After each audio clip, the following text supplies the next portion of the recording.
Salam əziz tələbələr, hər vaxtınız xeyir. Mən Master Əlifba Tədris Mərkəzinin məntiq müəllimi Pərvəz Əmənov. Bugün sizinlə 16 mart tarixində keçirilmiş UC1 sınaq imtahanının məntiq suallarının izahını sizinlə bölüşəcəm. Gəlin vaxt keçmədən suallarımızın izahına baxaq. 46-cı sualımız Sudoku sualıdır və biz burada bilməliyik ki, elementləri bu cədvəlin içərisində o formada yerləşdirməliyik ki, heç bir sətirdə, sütunda və həmçinin blokun içərisində təkrarlanma prosesi yaşanmasın. Əvvəla bütün sudoku suallarında olduğu kimi bu sualda da mütləq birinci sətirdə sütunda təkrarlanan nələriniz varsa, onları ən birinci cavablardan silməlisiniz. Məsəl üçün, sual işarəsi ilə eyni sütunda bizdə burada gördüyünüz kimi Z var deyə biz mütləq cavablardan mütləq Z-i silməliyik. Daha da sual işarəsinin yerinə Z ola bilməz. Sonra digər ikinci məsələmiz.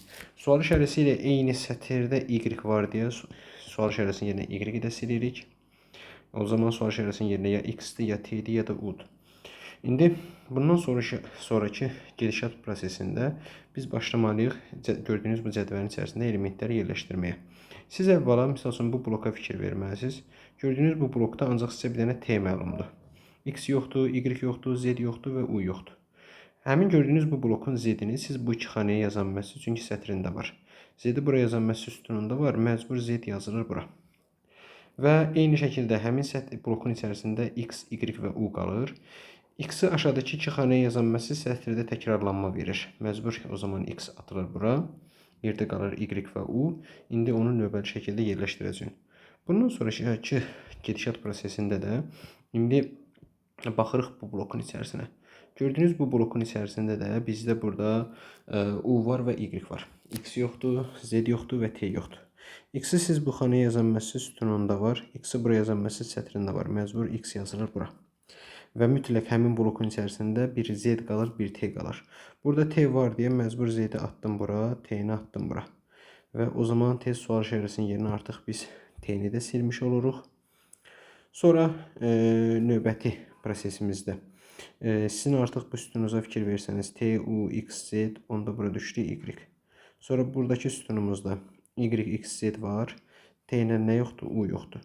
İndi bundan sonraki mərhələdə indi məsələn U, T də yaza bilərik, T, U da yaza bilərik. Onu sırf suallara görə dəyişir. Sonra növbəti nələr edə bilərik? Növbəti bizə misal üçün naməlum olan məlumatlardan. Misal üçün, bax, bu ikinci sətrə baxın. İkinci sətirdə sizə ancaq T və Y məlumdur. X yoxdur, Z yoxdur, U yoxdur. Z-i bu iki xanaya yaza bilmərik, çünki sətirdə təkrarlanma verəcək. Məcbur ona görə Z yazıldı bura. Okey.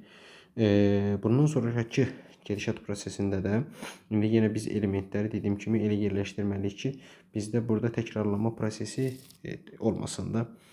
Sonra növbəti nə edə bilərik?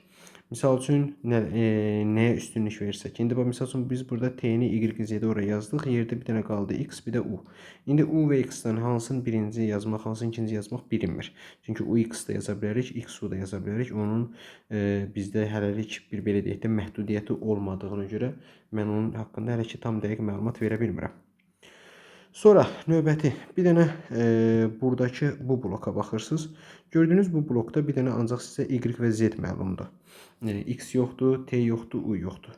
İndi siz həmin bu blokda X-i bura yaza bilməzsiniz, sütununda var. X-i burada yaza bilməzsiniz, sütununda var. Məcbur ona görə X yazılır bura. Və ikinci sətirdə də bizdə T, Y, Z var. X və U olmadığına görə burada X var deyə məcbur U-nu atırsınız bura, X-i də atırsınız bura. Doğru cavab nə qalır? Qalır A variantı. Sonra növbəti davam edək 47-ci sualımız. 47-ci sualımız dostlar bizdə analogiya ilə bağlı bir sualdır və burada nəyə fikir vermək lazımdır? Qanun fizikada olur, teorem isə riyaziyyatda olur. 48-ci sualımız isə sahə sualıdır. Baxın, sahə suallarının əksəriyyətində biz sizə dərslərdə bildirmişdik ki, yəni sırf hissələrin vahid olaraq hesablasaz daha rahat olar. Məsəl üçün, bu bir dənə tam kvadrat, bu bir dənə tam kvadratdır, bu da bir dənə tam kvadratdır. Bu düzbucaqlı üçbucaqdır. Bunun burası 3-dür, burası 1-dir. Düzbucaqlı üçbucağın sahəsi də kotletlərin hasilinin yarısı, yəni kotletlərin hasilinin yarısı. 3 vur 1 bölü 2 eləyir 1 yarım. Həmçinin bura 1-dir, bura 3-dür. 1 vur 3 bölü 2 elədi 1 yarım. Sonra burası 1'dir, burası 2'dir. 1 vur 2 bölü 2 elədi 1.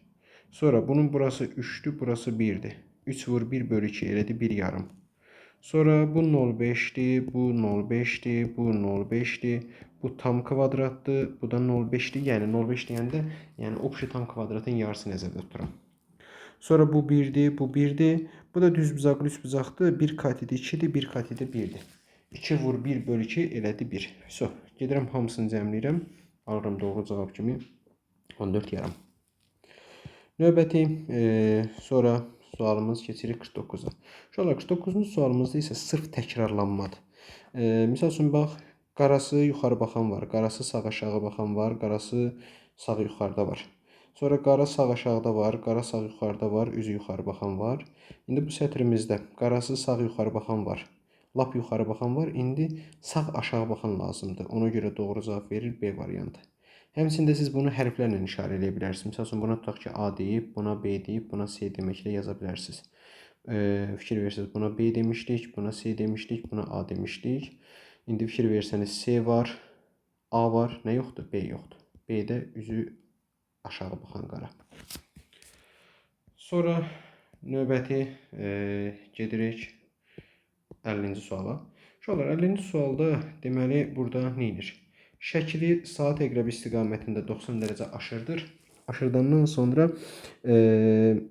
öndəki şəkli verir arxaya, arxadakı şəkilləri verir önə. Alır bunu. İndi eyni qayda ilə bu şəkli saat əqrəbi istiqamətində 90 dərəcə aşırdıq. Öndəki şəkilləri arxaya, arxadakı şəkilləri önə verəndə alıram doğru cavab kimi B variantı. 51-ci sualımızda isə bizə bildirir ki, soldakı fiqurlardan hansı hissə kəsilsə və yaxud da hansı hissələr kəsilsə, sağdakı fiqur alınır. Uşaqlar, belə suallarda məsləhətim imtahanda da kitabçanındakı olan şəkli fırladaraq və yaxud da şəkli müəyyən bir qarlama üzərində çəkib fırladaraq həll etsəniz daha yaxşı olar. Baxın, bu sağdakı şəkildə bu xətti belə tamamlasanız, bu şəklin belə deyək də saat əqrəbinin əksinə 90 dərəcə çevrilmişidir. Və bu vəziyyətdə də gördüyünüz bu hissə bizim buradakı üçüncü hissəmiz adlanır. Ona görə adlanır doğru cavab C variantı. Sonra növbəti gedək 52-ci suala. 52-ci sualımızda isə yer dəyişmə sualıdır və fiqur ardıcıllığı bölməsinə aiddir. X yuxarıdadır, düşdü, bir addım aşağı gəldi bura. Düşdü, bir addım aşağı gəldi bura, sonra bir addım düşdü aşağı, X gəlir ən aşağı. B getdi, D getdi, Y getdi. Qaldı A-nın C.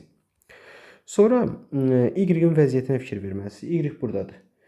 Bir addım qalxdı yuxarı, keçdi, çevrildi tərsinə. Sonra bir addım qalxdı yuxarı, çevrildi tərsinə. İndi yenə də bir addım qalxır yuxarı, çevrilir tərsinə. Ona görə doğru cavab verir. Bizdə A variantı.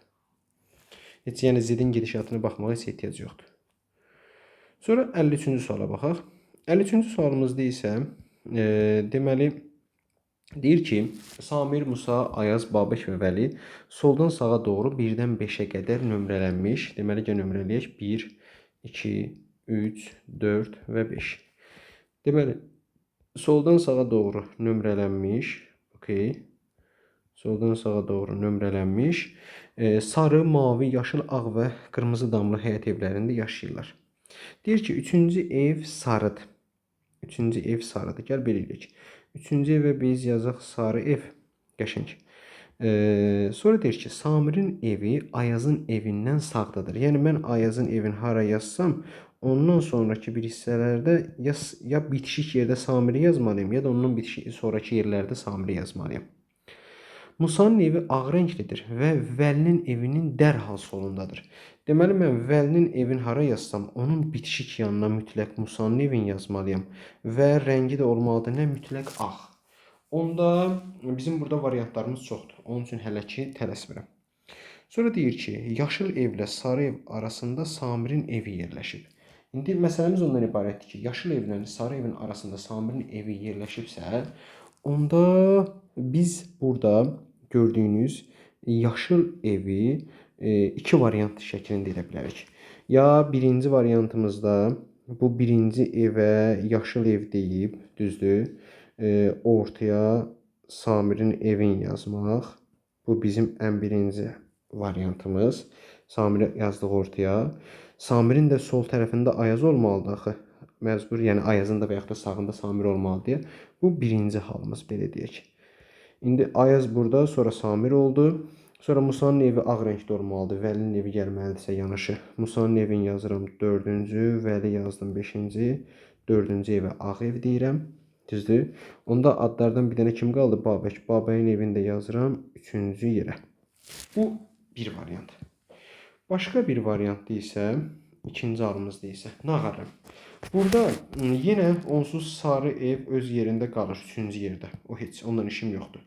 Bu zaman nə edirəm bəs? Bu zaman isə belə deyək də, bu zaman isə indi mənə deyir ki, yaşıl evlə sarı ev arasında Samirin evi yerləşib. Onda deməli yaşıl evi yazıram bura 5-ə, Samiri atıram bura ortaya.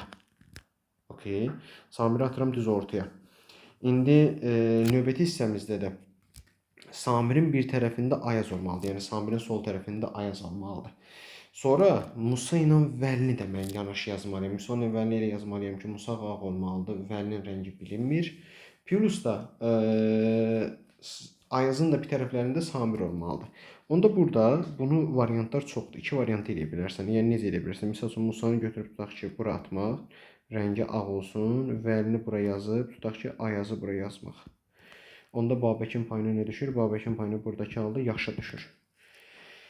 İndi növbəti başqa bir variant isə nə edə bilərsən? Yenə bu üçüncü bir halımızda da mən yenə mənim burada belə deyək də üçüncü evim sarı ev olaraq qalır o heç. Deməli yaşıl evi 5-ə atıram, aralarına Samiri atdım. O heç yenə öz qaydasında. Sadəcə indi məsələ nədir? Məsələ ondan ibarətdir ki, bu dəfə Ayazla Musa ilə Vəli yanaşı olmalıdır axı. Deməli Musanı atıram birinci yerə, Vəlini bir də üzrə sayasız. Aha. Musanı atıram birinci yerə, Vəlini atıram ikinci yerə, sarı ağaca. Daha doğrusu sarı belə deyək də damlı həyət evinə yazıram Ayazı. Musanın rəngi olmalıdır ağ rəng. Baxın bu formada. İndi burada da bundan sonraki hissəmizdə də yəni dediyim kimi yəni sualın yəni 3 dənə halı yaranır. Ümumiyyətlə sizə bir dənə şəxsi tövsiyəm. Əgər hansısa bir sualların şərtində mütləq doğrudur və yaxud da mütləq səhvdir sözləri görsəniz, bilin ki, mütləq bizim suallarımızın həll gedişatında müxtəlif belə deyək də necə deyim sözdən istifadə edir. Yəni ən azı 2 dənə o şərti ödəyən hal var. Yəni o sualın şərtini ödəyən ən azı 2 dənə hal var. Və sən həmin o 2 dənə hallar içərisindən bir-bir müqayisə edib sualı tapmalısan. Misal üçün A variantında deyir ki, Vəlinin evi mavi rənglidir. Dəqiq deyə bilmirsən. Doğru ola da bilər, olmaya da bilər. B variantında deyir ki, Samirin evi 4-cü evdir. Doğru ola da bilər, olmaya da bilər. Birinci ev Musanındır. Doğru ola da bilər, olmaya da bilər. Yaşıl rəngli ev Babəyindir. Yaşıl rəngli ev ola da bilər, olmaya da bilər. Amma ağ və yaşıl rəngli evlər yanaşıdır. Fikir versən heç bir halda ağla yaşıl yanaşı gəlmir. Ona görə Y-dəki fikrimizi biz mütləq səhvdir sayırıq. Sonra 54-cü sualımızda isə bizdə üst-üstə qoyma sualıdır. Biz demişdik ki, bu tipli suallarda ən rahat yolu ya birincini apar ikincinin üstünə çək, ya da ikincini apar birincinin üstünə çək, birləşdir, al bütöv bir şəkil və sonra ona uyğun müqayisə apar. İndi bu oldu bizdə iki şəklin birləşməsi. İndi baxaq görək burada nə var, nə yox. Bax burada xəttin biri burdadır, sonra bir xəttim burdadır, bir xəttim burdadır, bir xəttim burdadır, bir xəttim burada, bir xəttim də burada. Güzel. Məndə yəni figurumda çatışmayan hissələr budur. O da verir doğru cavab kimi D variantı. Növbəti 55-ci sualımız xəli kəsik sualıdır. Xəli kəsik suallarında sizə məsləhətim əvvəla siz sualın şərtində sual necə qatlanıb birinci ona fikir vermək lazımdır. Fikir versəniz şəkli bölüb düz ortadan altdan yuxarı doğru qatladı aldı bunu. Sonra bu şəkli böldü düz ortadan sağdan sola doğru üzrü sayın. Soldan sağa doğru qatladı aldı bunu. İndi mən gəlirəm. Mənim bu şəklimin sağ yuxarısında belə bir hissə olmalıdır. Fikir versəniz A-da var, B-də var, C-də var, D-də var, Y-də var. Hamısında var. Problem yoxdur. Məsələ odur ki, A-dakı şəkli altdan yuxarı doğru qatlayanda oxlar üst-üstə düşmür. Ona görə A gedir. B-dəki şəkli altdan yuxarı qatlayanda oxlar yenə üst-üstə düşmür, B gedir. C-dəki şəkli altdan yuxarı doğru qatlayanda da burada oxlar üst-üstə düşmür. Ona görə C gedir. D-dəki şəkili altdan yuxarı qatlayanda oxlar üst-üstə düşür. Problem yoxdur. Sadəcə bunu böldüm düz ortadan. Soldan sağa qatlayanda bu oxlar üst-üstə düşmür. Ona görə D gedir, doğru cavab qalır Y. Sonra 56-cı sual. Bir dəqiqə buraları təmizləyək. 56-cı sual bizdə analogiya sualıdır. Və burada sualın şərtində povest yazısı arasında əlaqə verib. Uşaqlar, öz bilirsiniz ki, povest yazıcının məhsuludur. Yəni yazıcı povesti yazır. Yəni belə deyək də, yiyəsi odur. İndi siz də gəlirsiniz, belə deyək də, yiyəsini deməyim, belə istehsal edənmi deyim, yəni bir şey, yəni onun məhsulu sayılır. İndi laboratoriya laborant olmaz. Ondan sonra nağıl qəhrəman olmaz, meyvə bağ olmaz, meyvə bağban olmaz heç vaxt. Tamaşa aktyor bu da olmaz, amma tort şirniyyatçı olar. Niyə görə? Çünki şirniyyatçının məhsulu tort gedir. Sonra deyir ki, 57-ci suala baxaq. Mətnin məntiqi təhlili sualıdır. Deyir ki, EYGDS şəxsləri M, U, R, A və T marketlərindən alış-veriş etdilər. Onlardan hər biri fərqli marketlərdən şampun, yuzu, toz, diş məzunu, su və yağdan yalnız birini almışdır. İndi gözlə. Deyir ki, onlardan hər biri fərqli marketlərdən şampun, yuzu, toz, diş məzunu, su və yağdan yalnız birini almışdır. Deyir ki, məlumdur ki, M, U, R marketlərindən yuzu, toz, şampun, bir də yağ alınıb. Okay. U, R, A marketlərindən yuzu, toz, şampun və diş məzunu alınmışdır. G və D şəxslərindən hər biri U, digəri R marketindən. Deyir ki, G və D şəxslərindən biri U, digəri R-dan alış-veriş edib. Okay. İndi ya bu olsun bizim şəxslərimiz. E, Y, G, D və S şəxsləri. Bu bizim şəxslərimizdir. İndi bunu bölürük belə sətirlərə. Bunu bölürük sətirlərə. İndi bura bir market yazdım. Bir də bura məhsulu yazdım. Okay. Deyir ki, Y şəxsi A marketindən alış-veriş edib. İndi mən götürüm bura Y şəxsinə A marketi yazıram. Okay. İndi məsələmiz necədir? Y şəxsi A marketindən alış-veriş edib. İndi məsələ nədir? Bura baxsanız, birinci şərtdə də U və R var. İkinci şərtdə də U və R var. Yəni market olaraq. Birinci və ikinci şərtin hər ikisində də yuzu, toz, şampun var. Birinci və ikinci şərtində hər birində yuzu, toz və şampun var. Onda buradakı yağ M-in payına qalır. Yəni mən M marketindən mütləq yağ almışam. Sonra A marketindən də mütləq diş məzununu almışam. A marketində bilirəm, Y şəxsi getdiyinə görə buraya yazıram diş məzunu. Okay, bunu tapdıq. İndi növbəti şəxslər deyir ki, G və D şəxslərindən biri U-da, biri R-da alış-veriş edib. Deməli, G və D-da, indi bunu belə yazaq. Birinə U marketi olacaq, birinə R marketi olacaq, düzdür? İndi U və R-dan bilirsən ki, biri yuzu tozdur, biri də şampundur. Biri də şampundur. Okay, qəşəng. S yağ almayıbsa, yağ düşür məcbur Y-nin payına. Okay. Bundan sonra bir dənə məcbur məhsullardan su qalır S-in payına. So, mənə deyir ki, mətnə əsasən Y şəxsi hansı məhsulu almışdır? Yağı. Doğru cavab C olur. Sonra növbəti dostlar, baxaq 58-ci suala. 58-ci sualda deyir ki, müəllim kağıza hər biri deyir ki, müəllim kağıza rəqəmləri müxtəlif 4 rəqəmli ədəd yazıb. Qəşəng, gözəl, öz qaydasında. İndi mənə nə deyir? Deyir ki, və şagirdlərə göstərmədən onların təxminlərini soruşdu. Müəllim də öz-özündən kağıza bir dənə 4 rəqəmli ədəd yazıb və indi uşaqlardan o 4 rəqəmli ədədin tapılması ilə bağlı müəyyən tüyolar alır. Birinci şagird deyir ki, 2157. Müəllim bu rəqəmlərdən heç birini istifadə eləmir. Deməli, müəllim 4 rəqəmli ədəd tapmalıdır axı, düzdür? Bu 4 rəqəmli ədədin mərtəbələrinin heç birisində 2, 1, 57, 2, 1, 5 və 7 ola bilməz. İkinci şagird deyir ki, 4583. Müəllim deyir ki, rəqəmlərin üçündən istifadə olunub, lakin hər üçü yanlış yerdə yazılıb. Okay. Deməli, mənə buradakı 4583 üçün 3'ü lazım olacaq. 3'ü lazım olacaq. Lakin 3'ü də yanlış yerdə yazılıb. Okay. Üçüncü şagird də deyir ki, 7834. Müəllim də deyir ki, rəqəmlərin yenə üçündən istifadə olunub, lakin yalnız ikisi doğru yerdə yazılıb. Deməli uşaqlar, burada məsələ necədir? Bax, birinci şagirdin dediyi o 2157-də rəqəmlərin heç birindən istifadə olunmayıb. Deməli, onda mənə buradakı 7 mənə heç lazım deyil. Yəni oradakı nağdı 7 mənə lazım deyilsə, 8 3 4 mənə lazım olacaq. Yəni mütləq ədədimin mərtəbəsində 8 3 4 olacaq. 7-ni çünki yuxarıda özü təksib edib. Ona görə 7 mənim rəqəmim ola bilməz.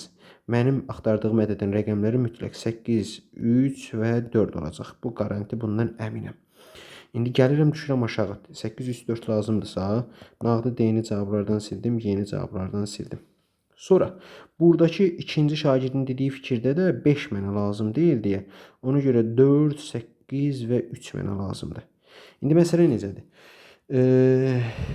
Burada məsələ ondan ibarətdir ki, 4, 8, 3 variantında, yəni birinci yerdə 4, ikinci yerdə 8, üçüncü yerdə 3 gələnlərin heç birisinin yeri düzgün deyil.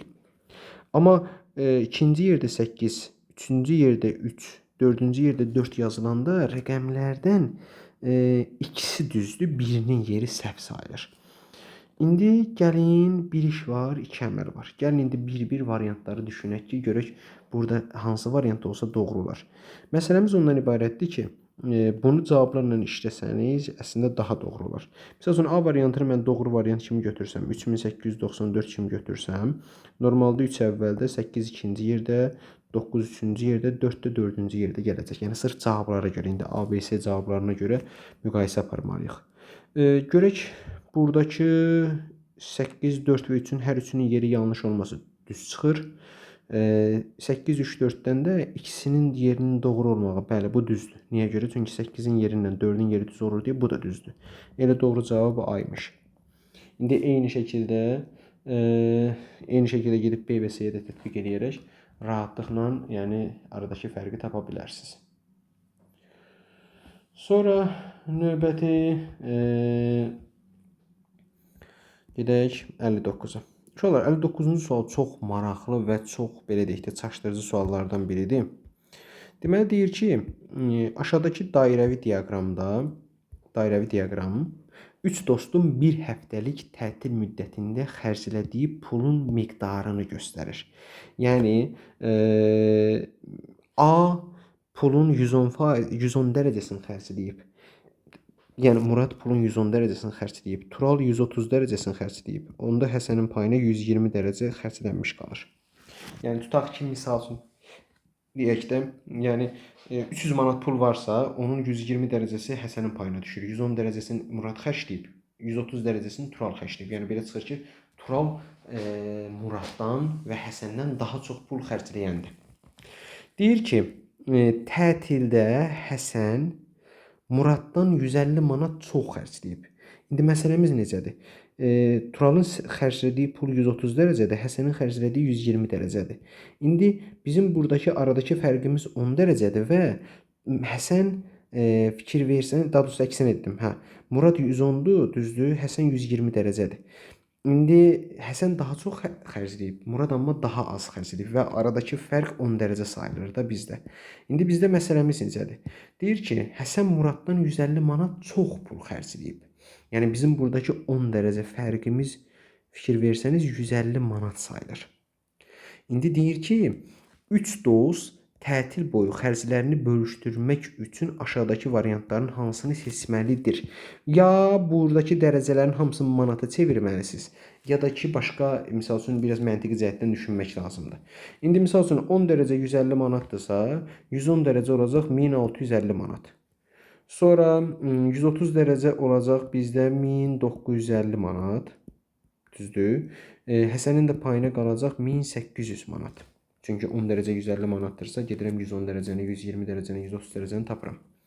İndi deyir ki, 3 dost tətil xərclərini bərabər bölüşdürmək üçün aşağıdakı variantların hansını seçməlidir? İndi bizdə məsələ necədir? Murad 1650 xərcləyib, Həsən 1800, Tural da 1950 xərcləyib.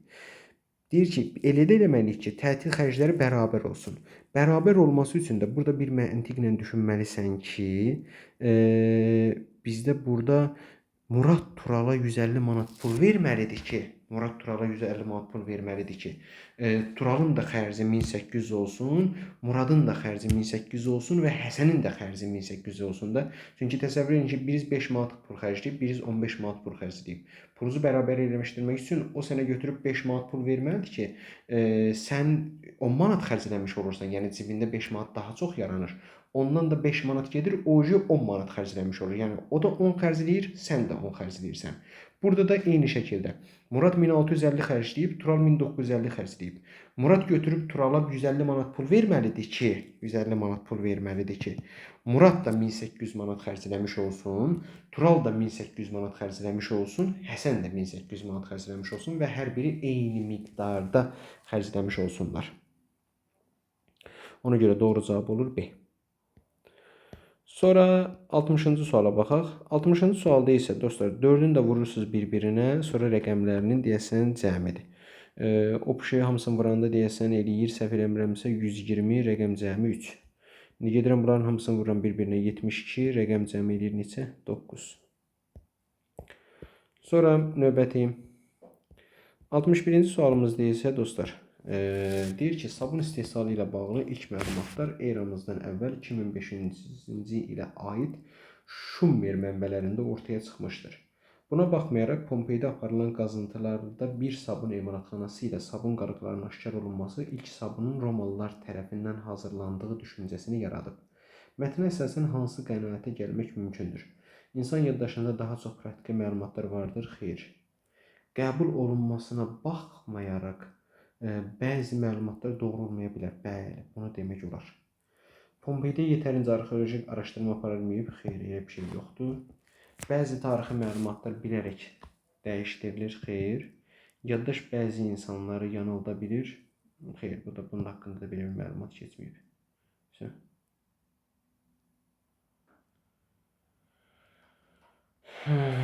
Sonra gedək növbəti dostlar 62-ci suala. 62-ci sualda isə səhv etmirəmsə, şəkli saat əqrəbinin əksinə 90 dərəcə çevirir, sonra negativin ağları qara elədi, qaralaraq aldı bunu. İndi eyni qaydada da şəkli saat əqrəbi istiqamətində 90 dərəcə çevirir, içindəki ağları qara eləyir, qaraları ağ. Alır doğru cavab deyəsən D-dəki şəkli. Sonra növbəti 63-cü sual. 63-cü sualda deyir ki, Bakıda yerli vaxt Tokyodan 5 saat geri, New Yorkdan 8 saat irəlidir. Məsələn, Bakıda çərşənbə günü saat 22:00 göstərdikdə, Tokyoda cümə axşamı saat 3-dür. Okay, 5 saat irəlidir. New Yorkda isə çərşənbə günü 14:00 göstərir, yəni 8 saat geridir. New Yorkdan çərşənbə axşamı Bakı vaxtı ilə 18:00-da havaya qalxan bir təyyarə 12 saat sonra Bakıya çatdı. İndi saat 18:00-da havaya qalxıbsa və 12 saat sonra Bakıya çatıbsa, deməli onun Bakıya çatış saatı 18, 12, 30, 06:00'dur.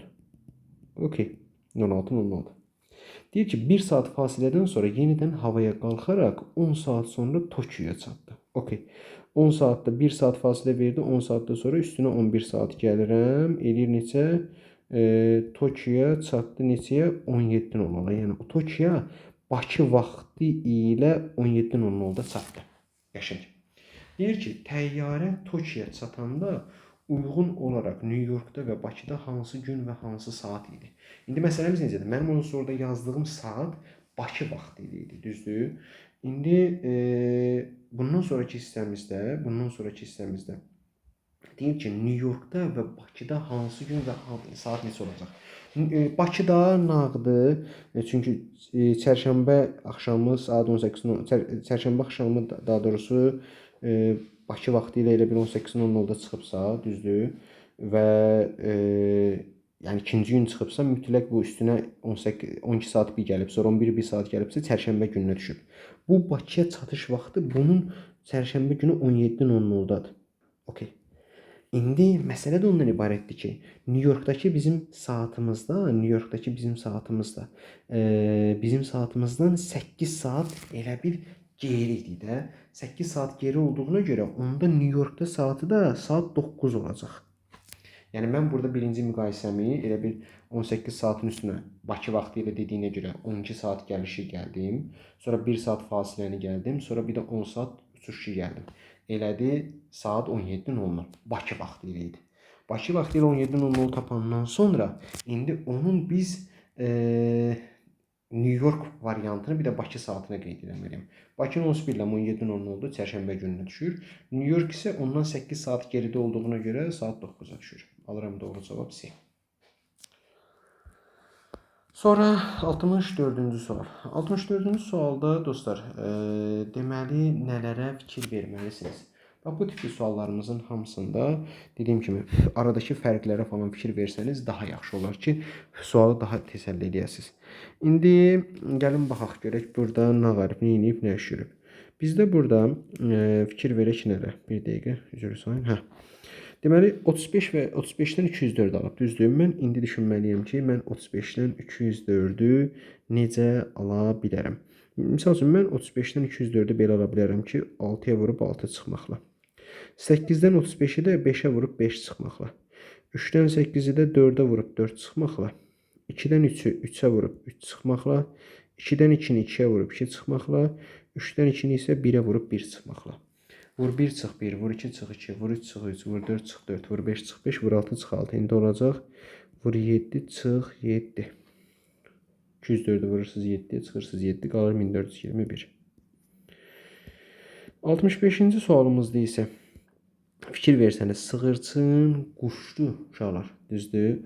Və tısbağa da bizdə sürünən gedir. 66-cı suala baxaq. 66-cı sualda dostlar, üzüm meyvədir. Üzüm meyvədir. Arial şriftdir. Word-də falan, Excel-də qarşınıza çıxsa şrift. 67-ci sualımızda isə deməli kubun ixtiyari çevrilməsi nəticəsində digər görsənən fərqli üzün soruşur. Burada misal üçün orientasiya ilə işləsəniz daha dolğun cavab alacaqsınız. Misal üçün bu üz qara dairə, sonra tək qara kvadrat. İndi elə A variantından başlasaq, bu yüz qara dairə, qara kvadrat. Elə doğru cavab elə A olacaq da. Heç o birlərində səhvdir. Məsəl üçün burada bu qonşular əlaqəsinə görə səhvdir. Burada qara dairənin düz ön tərəfində bir bu olmalıdır. Ona görə bunları vermədiyinə görə bu səhvdir. Sonra burada bu qara dairənin yeri səhvdir və burada da həmçinin digəri səhvdir. Allahım elə. Sonra növbəti 68. Uşaqlar, 68-ci sualımızda biz sizə yadınıza gəlirsə belə bir qayda demişdik ki, əgər sütunlardakı toplananlar eyni şeylərdirsə və sən cəmin nəyə bərabər olduğunu bilmək istəyirsənsə, bir əvvəldəki rəqəm, bir də sondakı rəqəmi yanaşı yazmalısan. Yəni deyirsən ki, A plus B cəmi 10-a bərabərdir.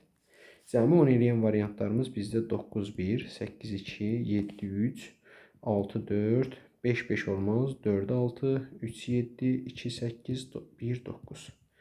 Və gedirsən indi buradakı bunların bir-bir hasillərini tapırsan. Burada 9, burada neçə edir? 16, burada 21, burada 24 və s. təkrarlanır. İndi minimum A vur B-də eləyir bizdə neçə? Minimum A vur B-də olur. Anın B-nin hasili minimum 9. B variantı verir. Sonra 69-cu suala baxaq. Bizdə əyri tərəzi sualıdır və buradakı elementlərimiz 0 ola bilər. Yəni həmişə bu belə asılqan formada əyri tərəzilərdə 0-ı da nəzərində al. Məcburi deyil, amma ola bilər də yəni. İndi ədədləri burada kənardan yazırıq. 0, 1, 2, 3, 4, 5, 6, 7, 8, 9. Başlanğıc yer buradır. Çünki fikir versəniz 4 dənə ulduzu 5 dənə romba bərabər edibsə, mən gətirib ulduzların hər birinə 5, 5, 5, romplara 4, 4, 4, 4 yazsam, fikir versən 20, 20-yə bərabər olar. Qəşəng. İndi mən buradan artıq 5-i tapdım, 4-ü tapdım. Sonra növbəti hissəmizdə onsuz dediyim kimi romba 4 dedik, buna da 5 dedik, düzdür? 5 4-dən ağırdısa, 5 4-dən ağırdısa, onda buranın nağdı 0-dır. Trapesiyanı 0 aldım. Okey. Sonra buranın cəmi 40, onda sağ da 40-dır. Böldün 2 hissəyə 20, 20. Qəşəng. İndi növbəti hissəmizdə düşünək digər simvolları. İndi bura baxsam, buranın cəmi 5-dir, bura 4-dür. Cəmləyəndə 9, onda burada 9-dur. Okey. İndi sonra nə edə bilərik? sonraki mərhələlərdə 9, 9, zəmirədə 18, o zaman burada 18-dir. Böldün 2 hissəyə 9, 9. İndi burada da 3 dənə pirusun cəmini 9 verib, ikisinin bir dənəsindən ağır veribsə, onda piruslar nə ağırdır? 3-dür. 3, 3, 3, 3. Onda 3-ü də tapdın. Bu ikisinin cəmi 9 olacaqsa, onda bu ağır sübzanın payına 9 düşür. 9-u da tapdın. Qəşəng. İndi sonra növbəti hissəmizdə 3 dənə dairənin üstünə ulduzu gəlib 20-yə bərabər edibsə, bunu ancaq belə eləmək olar. 6, 6, 6, buna da 2 yazmaqla ki, cəmi 20 versin.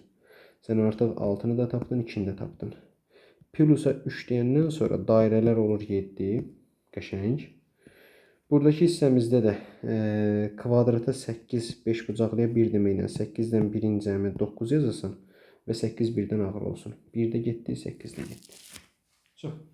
Gedirsiniz, burada simvolları uyğun olaraq yerləşdirirsiniz, tapırsınız. Doğru cavab, səhv eləmirəmsə, bir dəqiqə 12 olmalıdır. Hə. Sonra 70-ci sual. 70-ci sual bizdə aşkar operatordur və əvvəla biz dairə operatorunu həll etməliyik. Fikir versəniz, solla solu bərabərləşdirirəm, düzdür, sağla sağı bərabərləşdirirəm. A plus 1 16-dırsa, belə çıxır ki, A 15-dir. B minus 1 5-dirsə, B də 6-dır. A 15, B 6. Yaz yerinə. 15 plus 3 var 6, sonra çıx 4. Bərabərdir, elədi 29. Sonra keçirəm sağa. Buradakı ifadəmizdə A plus 1 8-dir, B minus 1 8-dir. Onda belə çıxır ki, B 9-dur, A da 7-dir. Yazın burada yerinə şərtliyindi.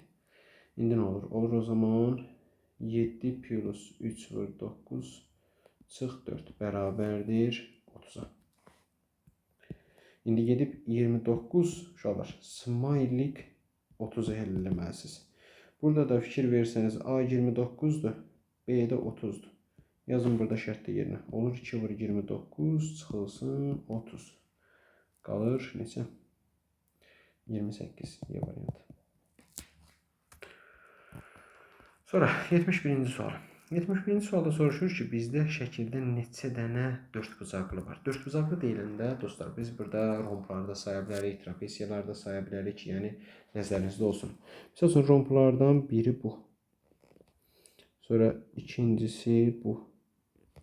Sonra üçüncüsü bu. Sonra dördüncüsü bu.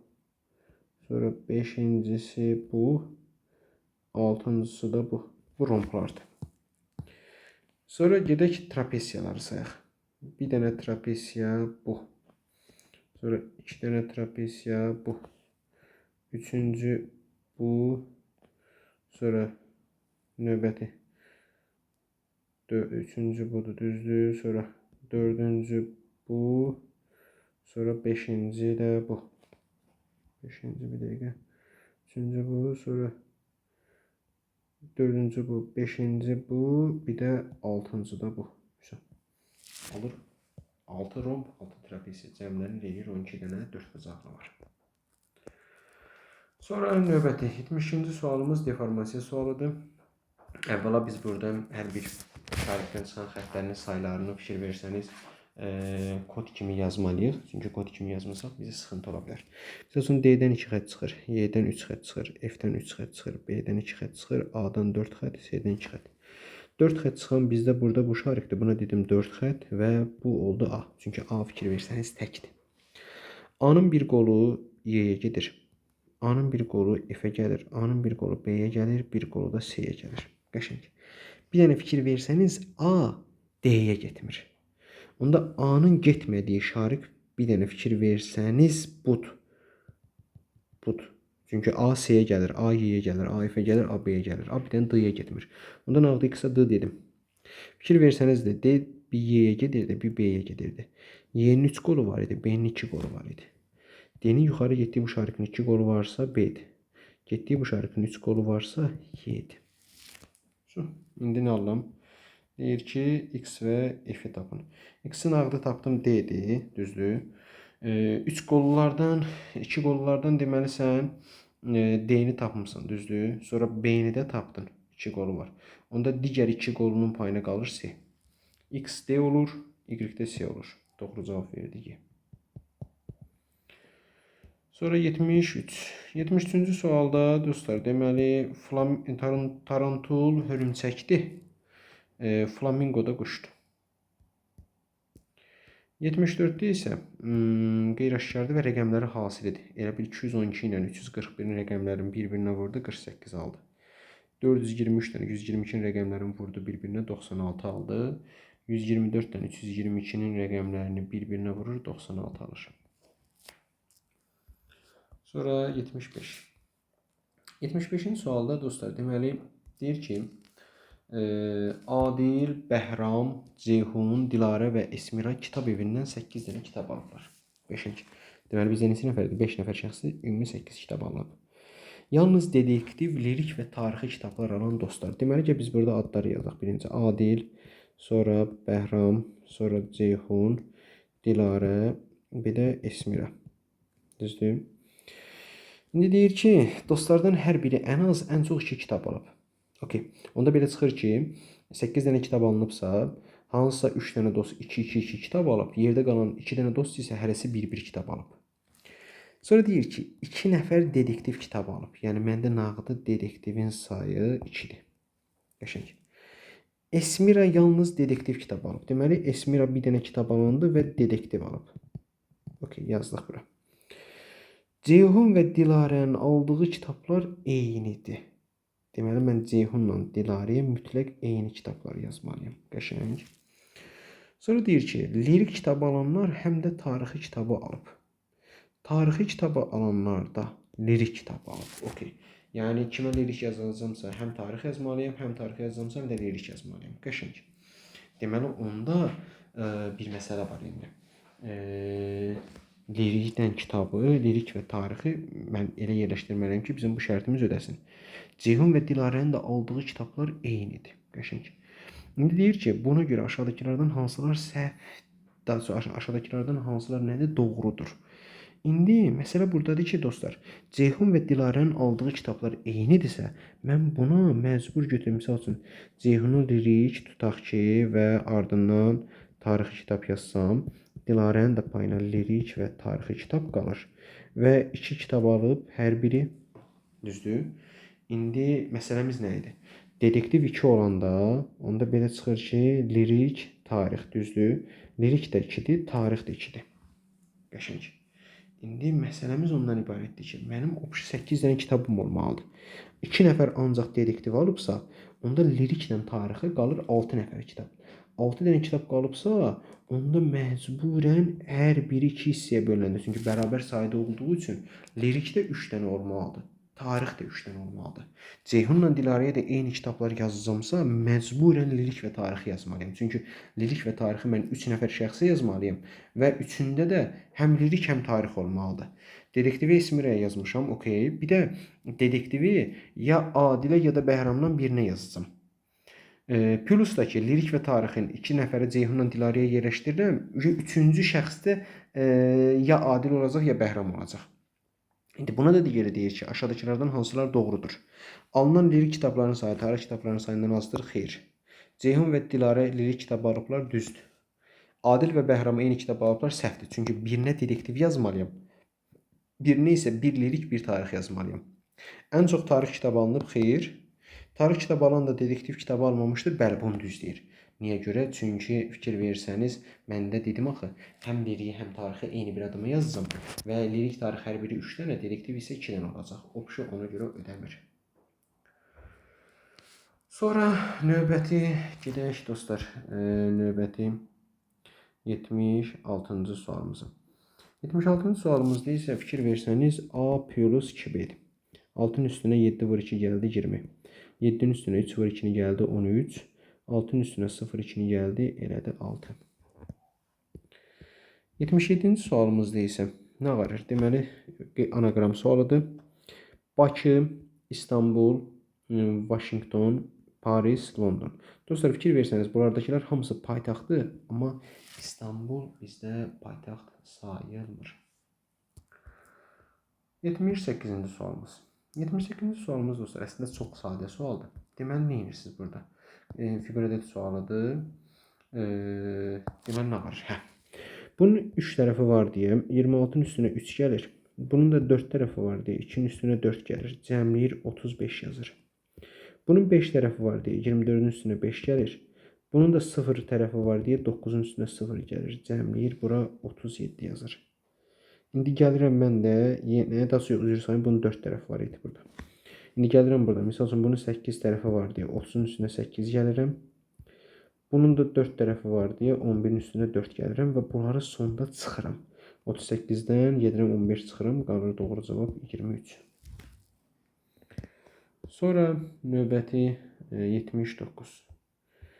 79-cu sualımızda isə dostlar, deyir ki, bu il ali təhsil müəssisələrinə qəbul imtahanında iştirak edəcək X rayonunda olan abituriyentlər barədə məlumdur ki, 2000 nəfər cari, 800 nəfər əvvəlki illərin məzunudur.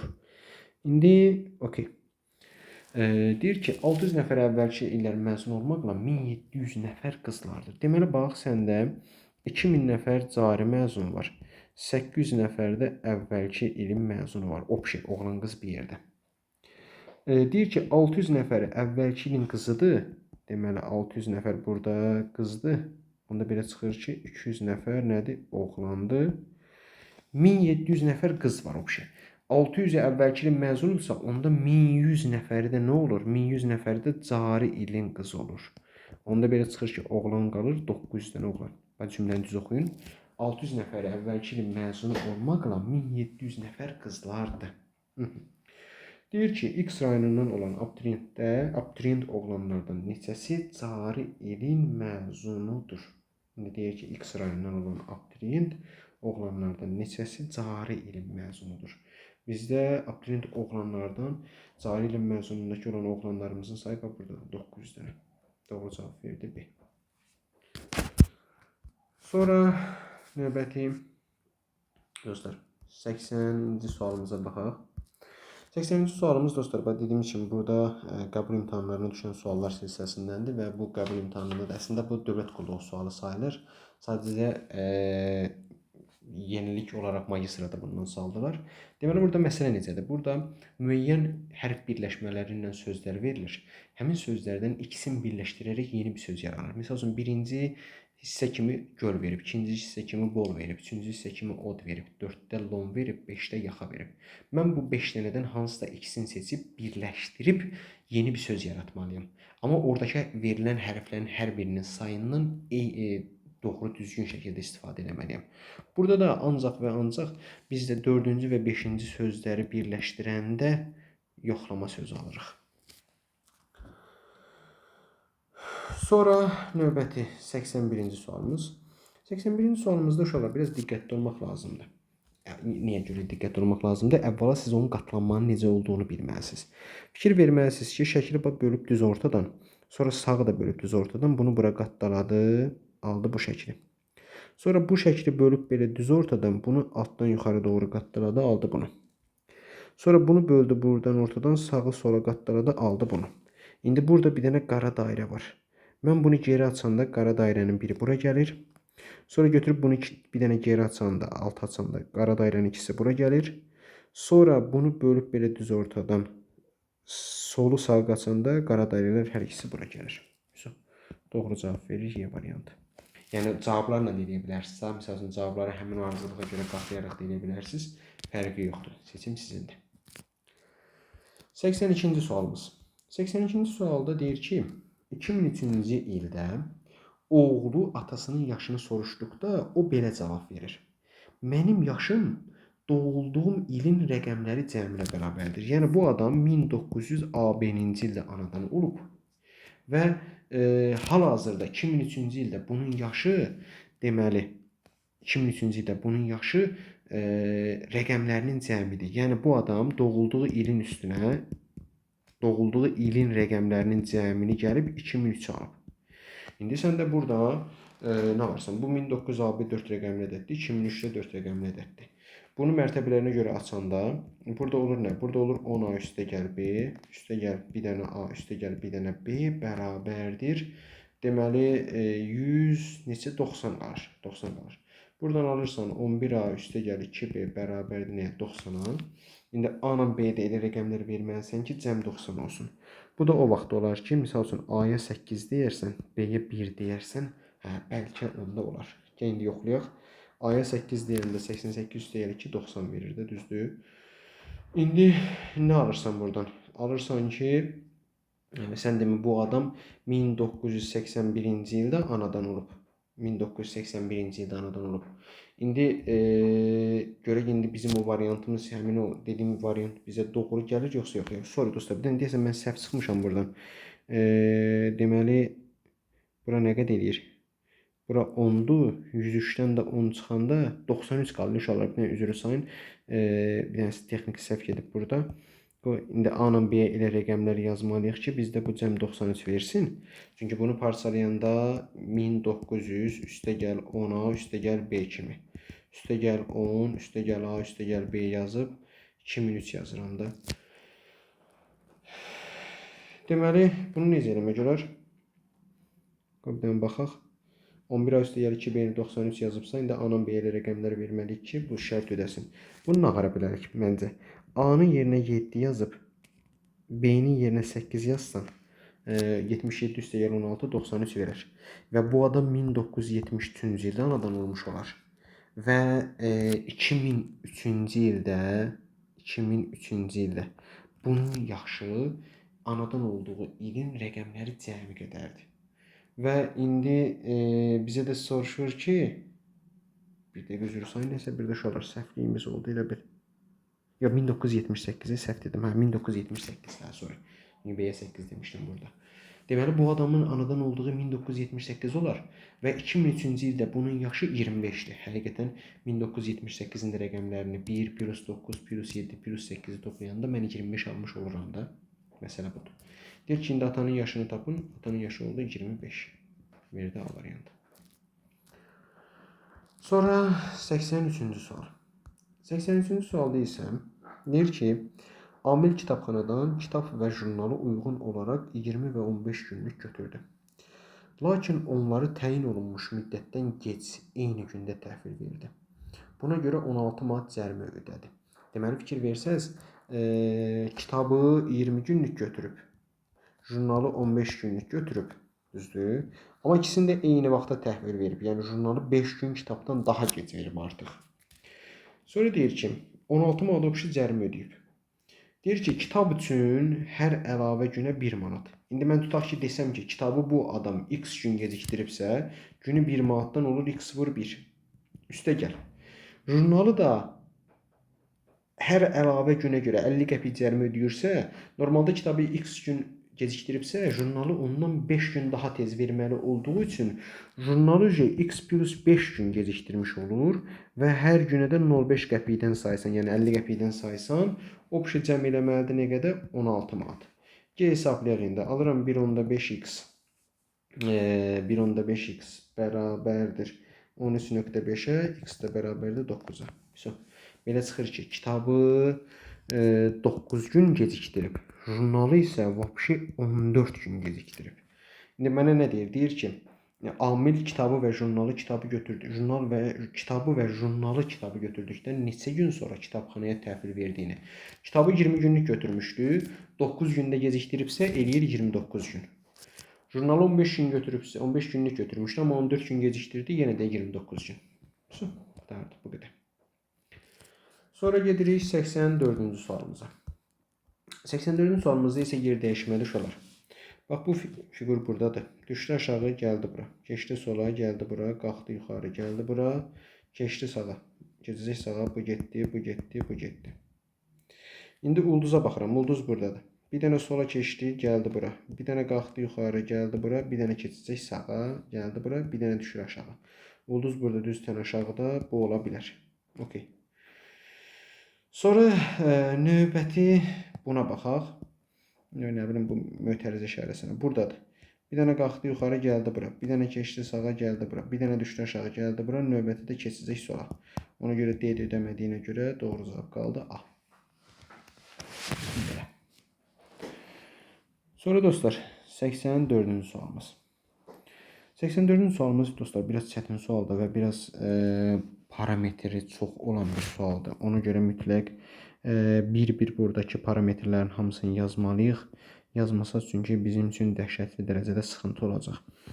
Deməli, burada nələr var, nələr? Əvvəla verilən məlumatların hamısını bir-bir oxuyaq. Deməli deyir ki, tərcümə, maliyyə, dizayn və kimya mühəndisliyi ixtisasları üzrə təhsil alan və akademik orta göstəriciləri falan olan tələbələr Fatimə, İbrahim, Əbdül, Günay sabaq qruplarına qəbul müsabiqəsində filan test balı, filan müsabiqə balı toplayaraq təhsillərini həmin qruplarda davam etdirmək hüququ qazandılar. Deməli sən nə ağırsan? Sən burada götürürsən bir dənə Fatimə. Sonra bir dənə götürürsən İbrahim. Qəşəng. Sonra bir dənə götürürsən Əbdül. Sonra bir dənə də götürürsən Günay. Sonra dostlar burada bir neçə dənə sütun yaradırsan. Bir dəqiqə bunu düz çəkək. Deməli başlayırsan burada nə? Bir dənə ixtisas sütunu yaradırıq. Okay. Sonra bir dənə akademik göstərici sütunu yaradırıq. Okay. Sonra bir dənə test balı sütunu yaradırıq. Bir dənə də müsabiqə balı sütunu yaradırıq və bölürük sətirlərə. Nə gözəl, nə qəşəng. Deyir ki, orta akademik göstəricisi ən yüksək olan tələbə kimya mühəndisliyi ixtisası üzrə təhsil alır. Deməli, mən kimya mühəndisliyindən hansı tələbəni yazsam, həmin tələbə akademik göstəricisi ən yüksək olandır, yəni 93-dür. Bu birinci sətirdə olacaq. Sonra deyir ki, dizayn ixtisası üzrə təhsil alan tələbənin orta balı akademik göstəricisi ən azdır. Deməli, tələbənin orta akademik göstəricisi, yəni mən dizaynı hara yazsam, onun akademik göstəricisi olmalıdır 61. Qəşəng. Yəni bunlar hərəsi bir sətirdir. Test balları 56 olan tələbələrin orta akademik göstəriciləri arasındakı fərq 15 baldır. İndi burada fərq 15 bal olan ya 61-77 ya da 93-78'dir. Bu ikisindən biridir. Okay. Sonra deyir ki, İbrahimin test balı onun müsahibə balı ilə tərcümə ixtisası üzrə təhsil alan Fatimənin müsahibə balının cəminə bərabərdir. Deməli, mən nağdı Fatimənin ixtisas olaraq tərcümə olduğunu bildim. Okay. İndi deyir ki, İbrahimin test balı onun müsahibə balı ilə deyir ki, tərcümə ixtisası üzrə təhsil alan Fatimənin müsahibə balının cəminə bərabərdir. Deyir ki, indi İbrahimin mən müsahibə balına elə bir rəqəm deməliyəm ki, Fatimənin də müsahibə balını cəmləyəndə İbrahimin test balını versin. İbrahimin test balını versin. Bu da necə verə bilər onu? Birinə 22, birinə 36 deməklə. Çünki birinin müsahibə balı tutaq ki 22, birinin də müsahibə balı 36 olanda cəmləyəndə 58-i versin. Ya da ki, belə eləmək olar. Misal üçün tutaq ki, belə demək olar ki, İbrahimin də müsahibə balına 22 deyib, daha doğrusu, sonra Fatimənin də müsahibə balına 22 deyib, o formada eləmək olar. Sonra deyir ki, ən kiçik müsahibə balını qızlardan biri qazanıb. Deməli, mən qızlardan birinə müsahibə balları içərisində ən kiçiyini yazacağam. Müsahibə balları ən kiçiyi də 22-dir. Okay. Sonra deyir ki, mənə nə deyir? Deyir ki, Günay və maliyyə ixtisası üzrə təhsil alan tələbələrin müsahibə balları eynidir. İndi Günayla maliyyə ixtisasında oxuyan kimdirsə, onun tərcümə balı eynidir. Okay. Günayı mən hara yazsamsa, yəni ondan başqa birinin, yəni müsahibə balı eynidir. Bu Fatimə ilə ola bilməz, o heç. Okay. Deyir ki, onlardan birinin müsahibə balı test balına bərabərdir. Digərinin orta akademik göstəricisi ilə test balı arasındakı fərq 93-dür. Daha sonra fərq 33-dür. Deməli, mən burada fikir versəniz elə bir, indi birinin, necə deyərlər, deyir ki, onlardan birinin müsahibə balı test balına bərabərdir. Yəni, bunlardan hansısa biri, yəni Günayla o maliyyə ixtisasını kimə yazacamsa, maliyyə ixtisasını ya mən İbrahimə yazmalıyam, ya da kimə yazmalıyam, neydi onun adı? Əbdülə yazmalıyam, düzdür.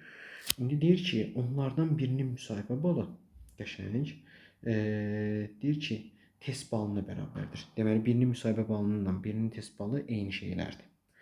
Digərinin orta akademik göstərici ilə test balı arasındakı fərq 33-dür. Deməli, birinin də akademik göstəricisi ilə yəni misal üçün məsələ nədir burada? Burada deyir ki, yəni ya Günaydan ya da maliyyə ixtisasında oxuyanlardan birinin müsahibə balından test balı eyni rəqəmdir. Sonra da deyir ki, onlardan başqa digər ikinci şəxsdən isə akademik göstəricisi ilə test balı arasındakı fərq 33-dür. İndi bizdə məsələmiz necədir? Bizdə məsələmiz odur ki, akademik göstəricisi ilə test balının arasındakı fərqi 33 ola biləcək nəyimiz var? Bizim test ballarımız bax bunlardır. 44, 56, 58. Müsahibə ballarımız bunlardır, akademik göstəricilərimiz də bunlardır. İndi birin digərindən çıxanda 33 qala biləcək. Görək burada nə var? 61-dən 44 çıxanda olmaz. 77-dən 44 çıxanda olar. Qəşəng. 78-dən nəysə çıxanda 33 qalmaz. 93-dən də nəysə 33 çıxanda test ballardan biri alınmaz. Deməli, onda mən Günaya, düzdür, Günaya. Bir də müsahibə balından, daha sonra maliyyə ixtisasında oxuyanlardan birinin deməli, bunlardan hansısa bir şəxsin müsahibə balı ilə test balı bərabərdir. Okay. Sadəcə bunlardan hansısa birinin deməli akademik göstəricisi olacaq nə? Akademik göstəricisi olacaq 77. Akademik göstəricisi olacaq 77 və test balı da olacaq 44. Okay. Test balı da olacaq 44. İndi məsələ budur ki, akademik göstəricisi kimya 93-dür. Dizayn 61-dir. Onda mən Günaya nə kimyanı yaza bilmərəm, nə dizaynı yaza bilmərəm. Onda bir məntiqlə düşünürsən ki, bax təsəvvür edək, Günaya tərcüməni yaza bilmirsən. Okay, o heç getdi. İndi burada bir işimiz var bizim. Günaya onsuz bizdə burada ixtisasların ilə bir-birinə məntiqlə düşmək lazımdır ki, Günaya, yəni biz burada bir məntiqi cəhəti nədir? Bir məntiqi cəhəti odur ki, Günaya onsuz sən tərcümə ixtisasını yaza bilmirsən. Okay. Ya Günay ya da maliyyə ixtisasının hansısa birinin ortalaması 77 olmalıdır. O da fikir versəniz, məsələ nədir? Mən Günaya onsuz maliyyə ixtisasını yaza bilmədiyim üçün, plus da Günaya mən tərcümə ixtisasını yaza bilmədiyim üçün məcburən Günaya ya mən kimya yazmalıyam, ya da dizayn yazmalıyam. Onda buradan buradan belə bir nəticəyə gəlirsən ki, maliyyə ixtisasında oxuyanın akademik göstəricisi 77-dir. Akademik göstəricisi 77-dir və test balı da 44-dür. Test balı da 44-dür. Bax, bunu bir dənə nəticə olaraq fərqinə vardıq. Sonra da Günayında müsahibə balından test balı eyni şeydir. Günaya da yəni mən elə bir rəqəm yazacağam ki, Günayın müsahibə balından test balı eyni şey olmalıdır. Okay. İndi gəl burada nəyin fərqinə varaq. Burada nə deyir? Bizə də deyir ki, test balları 56 olan tələbələrin orta akademik göstəriciləri arasındakı fərq 15-dir. Okay. İndi mən maliyyə ixtisasını kimə yazacağamsa, onun belə deyək də necə deyirlər, test balı mütləq nə olmalıdır? Test balı olmalıdır 44. İndi maliyyə ixtisasında biz burada ya İbrahimə yazacağıq, ya da Əbdülə yazacağıq. Okay. Bundan sonraki hissəmizdə elə bir mən bu şərti tətbiq eləmişəm. Bundan heç bir işim yoxdur. Bu şərti tətbiq eləmişəm. Bundan heç bir işim yoxdur. Mənim əsas şərtlərimdən biri budur. Sonra deyir ki, İbrahimin test balı onun müsahibə balı ilə tərcümə ixtisası üzrə təhsil alan Fatimənin müsahibə balının cəminə bərabərdir. Mən İbrahimə elə bir test balı deməliyəm ki, İbrahimin müsahibə balınla Fatimənin müsahibə balını toplayanda İbrahimin test balı versin. İndi biz bunu necə eləyə bilərik? Biz bunu belə edə bilərik ki, misal üçün tutaq ki, İbrahimə 44 bal desək, İbrahimə elə bir test balı kimi 44 bal desək, onda İbrahimin müsahibə balına da 22 deməliyəm, Fatimənin də müsahibə balına 22 deməliyəm. Qəşəng. İndi bundan sonraki hissəmizdə də sonra başqa görə nə deyə bilərik? İbrahimin misal üçün test balını mən 56 desəm, orada cəmləyəndə müsahibə ballarını toplayanda 56 olan variantımız yoxdur. Sonra mən İbrahimin test balına 58 desəm, birinin müsahibə balına 22, birinin müsahibə balına 36 deyə bilərəm. Okay. Sonra nə deyir bizə? Bundan sonraki hissəmizdə başqa nə qaldı? Bizdə burada elə bir məlumatları yerləşdirməliyik, çünki bizim başqa variantımız yoxdur. Bizdə burada kimya ixtisasında oxuyanın ortalaması 93-dür. Dizayn ixtisasında oxuyanın 61-dir, maliyyə ixtisasında 77-dir. Onda bizdə burada belə çıxır ki, ortalaması 78 olan, yəni Fatimədir. Fatimə akademik göstərici 78 yazdıq, getdi. Bu heç bundan işimiz yoxdur. İndi bizə də şərtdə deyir ki, ən kiçik müsahibə balını qızlardan biri qazanıb. Sənin onsuz 2 dənə qızın var. Biri Fatimədir, biri də kimdir? Günaydır. İndi ən kiçik müsahibə balında 22-dir. Məndə də sualın şərtində də var idi ki, Günayın müsahibə balından test balı eyni olduğuna görə məndə də test balı 22 yoxdur. Mən məcbur ona görə ən kiçik müsahibə balını götürüb yazıram Fatiməyə. Okay. Fatimənin də belə bir şey var idi ki, Fatiməyə də 22 yazandan sonra İbrahimin test balı onun müsahibə balından Fatimənin müsahibə balının cəminə bərabər olduğu üçün Fatiməyə müsahibə 22 yazdım. Okay, ondan heç. Sonra İbrahimin də deməli test balına mən 44 yazıram. İbrahimin də müsahibə balına 22 yazıram. Və test balı növbəti hissəmizdə test balda 44 olan maliyyə ixtisasında oxuduğu üçün İbrahimin maliyyə ixtisası yazıram və akademik göstəricisini 77 yazıram. Növbəti hissəmizdə artıq indi bunu da belə yazandan sonra gəldim nəyə? Elə bir bu şərti də artıq tətbiq eləmiş oluram. Bundan bir işim yoxdur. Bu şərti də tətbiq elədim. Bundan bir işim yoxdur. Test balları 56 olan tələbələrin orta akademik göstəriciləri arasındakı fərq 15-dir. Fərqin 15 olması üçün ya 78-61 yazmalısan, ya da 93-77 yazmalısan da, düzdür? Yox, 93-77 yox. 93-78 yazmalısan. 93-78 yazmalısın. Biraz çətin sual uşaqlar həqiqətən. Deməli, ya 61-77 yazmalısan. Düzdür? Ya da 78-93 yazmalısan. İndi növbəti hissəmizdə burada belə bir şey var ki, gedək nəyə mənə deyir? İndi bir də şərtləri yenə təzədən oxuyaq. Deyir ki, bax, test balları 56 olan tələbələrin orta akademik göstəriciləri fərqi 15-dir. Mən kimisə test balını hər ikisini 56 deməliyəm. Daha doğrusu, yəni belə deyək də, hər ikisinin test balını 56 deməliyəm. İndi məsələ ondan ibarətdir ki, uşaqlar, burada belə bir şərt var idi ki, bizdə bayaqları deyirdi ki, onlardan birinin müsahibə balı test balına bərabərdir. Müsahibə balı test balına bərabər olan variantımız bir dənə 56 qalır deyə mən Günaya məcburən müsahibə balına da 56, test balına da 56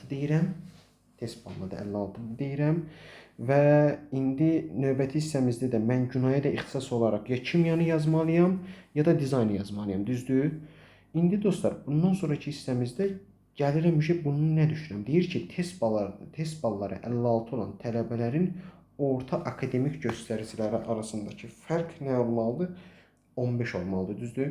Elə bir-birindən çıxanda fərqləri 15 qalan akademik göstəricilər ya 61-77 idi, ya da 93-78 idi. Akademik göstəricisi 77 olan İbrahimdir və İbrahimin test balı 44 olduğuna görə bu mənim işimə yaramır. Mənə test çıxanda bir-birindən test balın, yəni çıxanda test balları 56 olan elə bir adamlardır ki, çıxanda fərqi 15 qalsın, onda bu 93-dən 78 olacaq. Yəni bir 78 ortalaması olan, bir də 93 ortalaması olanın test balları 56-dır və çıxanda akademik göstəricilər arasındakı fərq 15 olur. Onda mən Fatimənin də test balını 56 deyirəm və test balları içərisində bir dənə 58 qalır. Əbdülə 58 yazıram. Günaya məcburən tez o dəqiqə 93 ortalama yazıram. İxtisas olaraq kimya yazdım. Əbdülə dizayn yazdım. Akademik göstərici 61 yazdım. Və müsahibə balı da 36 yazdım. Vəssalam, hazır. Gələm indi ona uyğun testlərimi çıxardıram, dostlar, cavabını çıxardıram. Mən onun hamısını buradan hamısını tam hazır almışam da. Şərtdə nə deyir? Şərtdə deyir ki, kimya mühəndisliyi ixtisası üzrə təhsil alan tələbənin test balı nə qədərdir? 56. Evet, C variantı. Əbdülün test balı və müsahibə balı 58-36. Dəqiqdən yox, 44-56 səhv dedim. 44-56 Əbdülün test balı və 44-56 sonra bir sonra B və s. Hamısı çıxır. Sonra dostlar 88-ci sual. 88-ci sualımız deyir ki, bir zavodda istehsal olunan hər məhsul A, B, C, D, E, F, G, H formasında 8 rəqəmdən və 1 tire işarəsindən ibarət barkod nömrəsi verilir. Tire ilə ayrılmış son xanadakı H rəqəmi barkod nömrəsinin düzgünlüyünü təsdiq edən rəqəmdir. Bir barkod nömrəsinin düzgünlüyü aşağıdakı kimi yoxlanılır. Misal üçün K A plus B plus C cəmi deməkdir. Yəni buradakı A plus B plus C'dir. L D ilə Y-nin hasilidir. M F ilə G-nin fərqidir. Sənə də deyir ki, qılımının qiymətləri tapılır.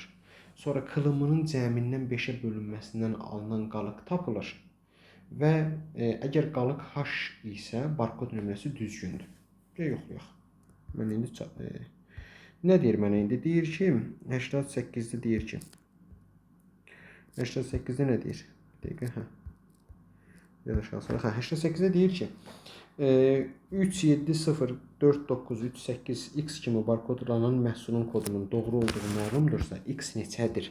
İndi deməli, mən burada A, B, C-ni, K-nı tapmaq üçün gedirəm, bunları toplayıram. 3 plus 7 plus 0 elədi 10. Sonra L-i tapmaq üçün D-ni Y-yə vururam. 4-ü 9-a vururam, eləyir neçə? 4-ü 9-a vurdum, elədi 36. Sonra M-i də tapmaq üçün 3-dən 8-i çıxıram, eləyir 5. İndi gedirəm, bunların üçünü toplayıram. Bunların üçünü toplayanda eləyir 51. 51-i 5-ə bölürəm. 51-i 5-ə böləndə qalığı alınan 1. Deməli, onda X 1-dir. 8-ə aldıq, belə B. Sonra növbəti 89-da isə deyir ki, deməli, 89-da deyir ki, A2, 3, 4, B7, 4 və 3 şəklində barkod nömrəsi barkod nömrəsinin doğru olduğu məlumdursa, A plus B cəmi neçə olur? Deməli, dostlar, bizdə burada K necə tapılır? K burada A üstəgəl 2, üstəgəl 3-dür. İndi L səndə burada 4 vur B-dir. M də səndə burada 7 ilə 4-ün modulda fərqidir, yəni 3-dür. İndi gələm nəyə burada? Gələm bundan sonraki hissədə. İndi başlayıram bir sualın şərtində sualımı həll eləməyə. Deməli, mənə nə ağarır? Məndə nə iş görür? Deməli, indi nə deyir? Mən indi A plus B cəmi ən çox neçə olar? Və qalıq da elə eləməliyəm ki, 3 olmalıdır. Mən də əvvəla gedirəm, bunların hamısını toplayıram. Bunların hamısını toplayanda A üstəgəl 2, üstəgəl 3, üstəgəl 4B, üstəgəl 3 bərabərdir. Alıram A plus 4B üstəgəl 2, 3, 3 toplayanda neçə edir? 2, 3, 3 toplayanda 8 edir də, düzdür? Üstəgəl biləndə 8. İndi. Mən nə ağarım? Mənə deyir ki, A plus B cəmi ən çox neçə olar? Mən indi A ilə B-yə elə bir rəqəm deməliyəm ki, bunların cəmini toplayandan sonra 5-ə böləndə qalığım 3 qalsın. 5-ə böləndə qalığı 3 qalan variantlarımız. Özün də bilirsən ki, buradakı A və B rəqəmləri ən maksimal halda belə, yəni 9 ola bilər də, 9-u heç vaxtı keçməz. Ümumiyyətcə, 5-ə böləndə qalığı 3 qalan variantlarımız hansılardır? Bir 3-dür, bir 8-dir, 13-dür, 18-dir, 23-dür, 28-dir, 33-dür, 38-dir, 43-dür, 48-dir, 53-dür, 58-dir və bu formada. İndi dediyim kimi, buradakı plus 8-ə görə sən onsuz buradakı 8-i belə deyək də 5-ə böləndə qalığı onsuz 3 alırsan. 5-ə böləndə elə bir qalığı 3 alırsan. Mən əsas buradakı A plus 4B-ni elə eləməliyəm ki, o hissə 5-ə tam bölünsün. Üstünə 8-i gələndə, qalığım oradan 3 düzəlsin. İndi bunu da başlayıb rəqəm kimi yoxlayanda rəqəm kimi yoxlayanda nə edə bilərəm? Yəni necə bir rəqəmlər qoya bilərəm ki, cəmin ən çox qiyməti yaransın ki, yəni həm də 5-ə bölünən 1-ə də olsun. Misal üçün gəl belə eləyək də burdakı rəqəmlərimizdən 3 yox, 8 yox, 13 misal üçün qəbul eləsəm. Tutaq ki, A üstəgəl 4, B üstəgəl 8 cəmin 13 qəbul eləsəm, onda 13 qəbul elədiyim halda belə eləmək olar. Misal üçün tutaq ki, B-yə 1 deyib A-ya 9 deyə bilərsən. Sonra daha yox, onda belə deyək də səndə buradakı halında bu üçünün cəmini elə bir 13 qəbul eləsən, onda A üstəgəl 4B 5-dir. Onda A da 1-dir, B də 1-dir. Sonra bu ikisinin cəmin 18 qəbul eləsən, onda A üstəgəl 4B-nin cəmi 10-dur. Onda misal üçün cəmin ən böyük qiymət olması üçün B-yə 1 yazıb A-ya 6 yaza bilərsən. Sonra gəlirsən 1, 1, 1, 1 və bunların hamısını yoxlayırsan. Bu ən maksimalı, misal üçün tutaq ki, bir dəfədə bu cəmə girmiş deyirsən, onda bu ikisinin cəmi 15 olmalıdır. İkisinin cəmi 15 olan variantımızda B-yə 2 denən, A-ya 7 denən. Sonra gəlirsən,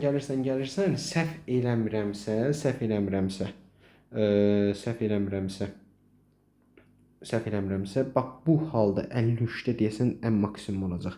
Elə bil A üstəgəl 4, B üstəgəl 8 cəmin 53 qəbul eləyirəm. Onda bu ikisinin cəmi 45-dir.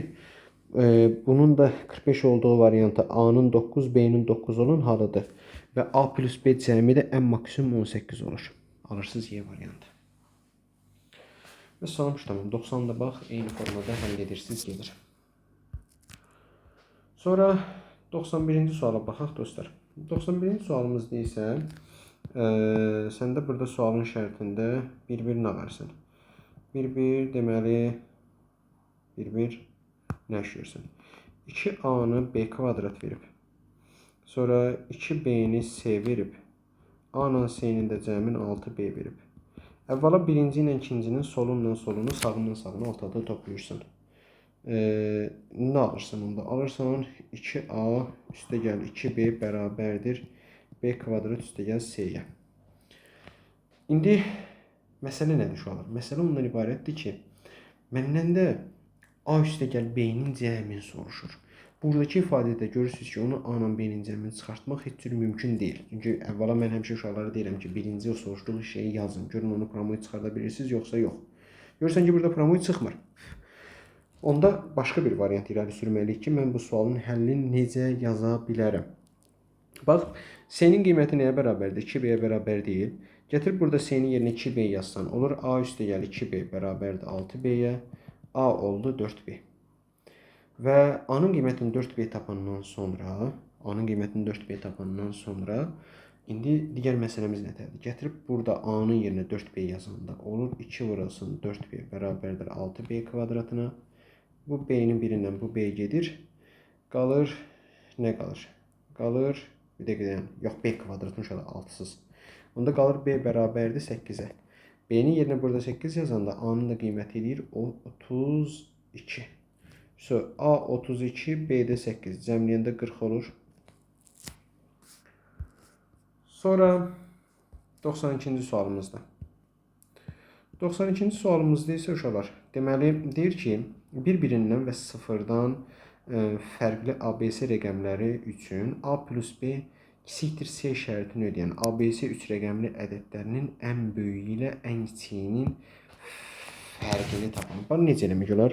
Ən böyüyünü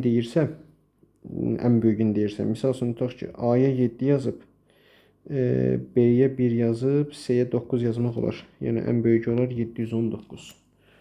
Sonra ən kiçiyini deyirsə, A-ya 1 yazıb, B-yə 2 yazıb, C-yə 3 yaza bilərsən. Görək indi bu nətər olacaq? 1, 2, 3 yazdı. Görək indi bundan başqaları varmı bəs? Bu da vardı indi. 719 yazdın. 719 yazanda görək 719-dan 123 çıxanda bu neçə edir? Deyir ki, ABC 3 rəqəmlərinin ən böyüyü ilə ən kiçiyi. ABC, yəni elə bir ABC rəqəmi qoyaq ki, bu şərti ödəyən ən böyük olsun. Məncə 719-dur. 719-dan nəsə kiçik ola bilər? Məncə olmaz. Gəlin bir dənə çıxaq, yenə yoxlayaq. Nə verir indi burada? Burada verir bizdə həmin fərq neçə verir? 596. Yox. Şurada 123 yox, 124 yazsaq olar da, hə. 719-dan 124 çıxıram, qalır 595. İşte doğru cavabım oldu 595. Sonra 93-cü sualımız. 93-cü sualımızda dostlar, mənə bu kubun onsuz açılışını soruşur ki, hansılar bir yuxarıdakı açılışa uyğundur. Sizə şəxsi məsləhətim bunu kubun normal halına gətirmək. Bu biri sola aşırdanda qara dairə gəlir bura 1. Bu 4-də bu yana aşırdanda 4 də gəldi bura. İndi sənin burada 4 üzün yoxdur. Burada da 1 üzün yoxdur. Və paralellər nələrdir? 2 ilə 6 paraleldir. 1 ilə 3 paraleldir. 5 ilə də 4 paraleldir. İndi gəl qonşuluq əlaqələrinə falana görə tap. 2 ilə 6 paraleldir. 5-də yanaşı gəlib nağdı getdi. O heç, onu sildik getdi. Sonra başqa nələrə baxa bilərik? Sonra misal üçün 1 ilə 3 paraleldir. Okey, cavablardan silməliyəm. Ona görə 3-də getdi. Düzdür? Sonra bir də 2 ilə 6 paraleldir heç. Bir də nə paralel idi bizdə uşaqlar? 5 ilə də 4 paralel idi. Okey. Bax, 1 nağdı ödəyir. Çünki elə bir bizdə burada 1-6-5 orientasiyası var. Burada da 1-6-5 orientasiyası var. Bu ödənir. 4 də məncə ödəyir. Çünki bizdə orientasiya belədir ki, 2-5-3 saat əqrəb istiqamətində. Burada da saat əqrəb istiqamətində 2-5-3 var.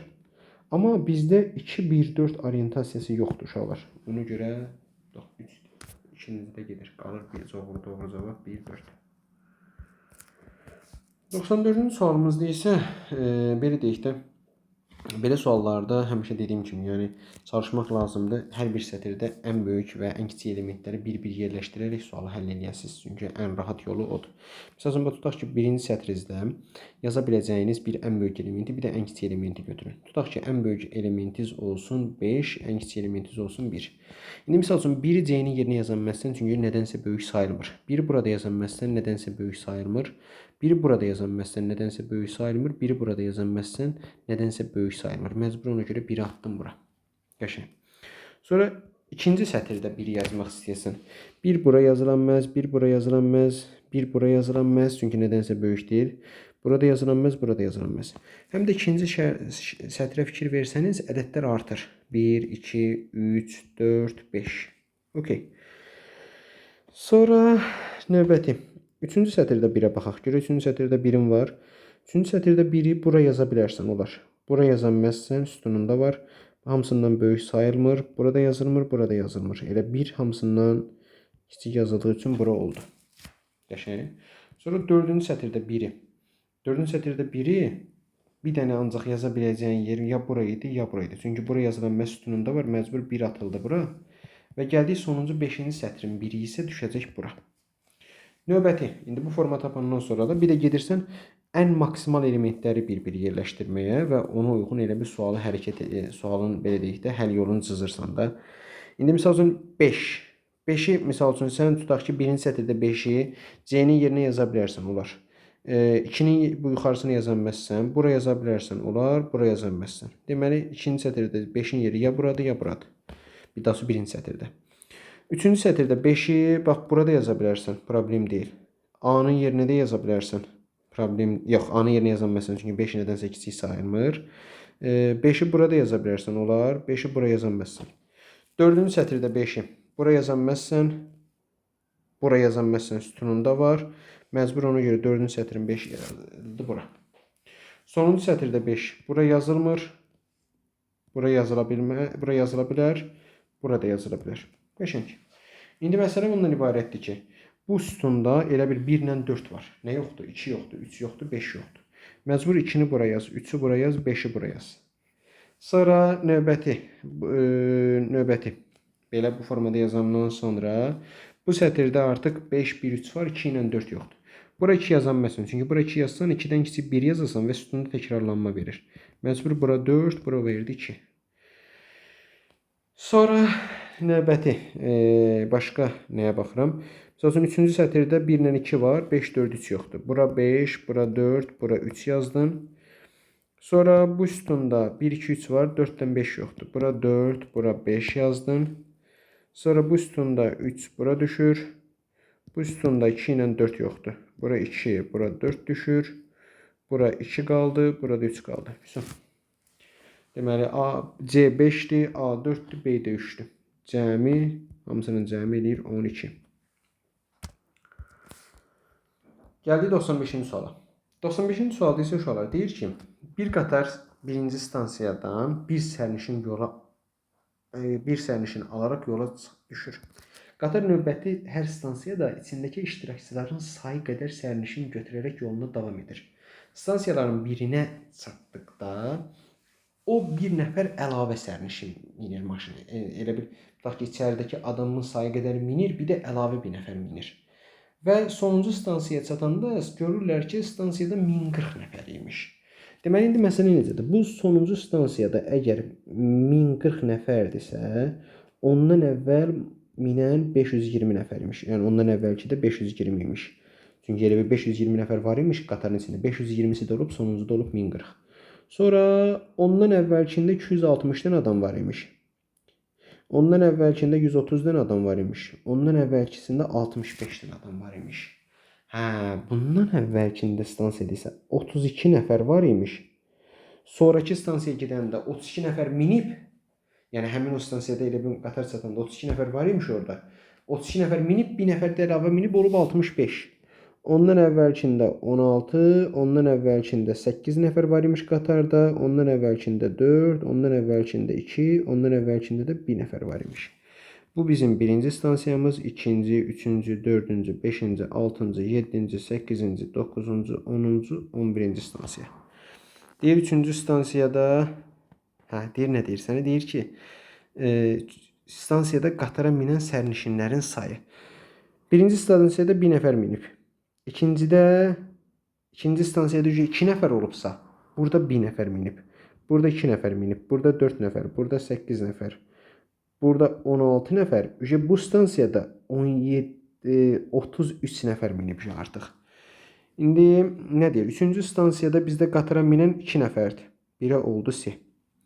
5-ci stansiyada qatara minən 8 nəfərdir. 2-yə oldu D. 7-ci stansiyada isə qatara minən 33 nəfərdir. 3-ə oldu A. 1C, 2D, 3 də oldu A. Bu qədər dostlar. Hər birinizə uğurlar. İnşallah 30 mart OTK sınavında sizlərlə görüşənədək.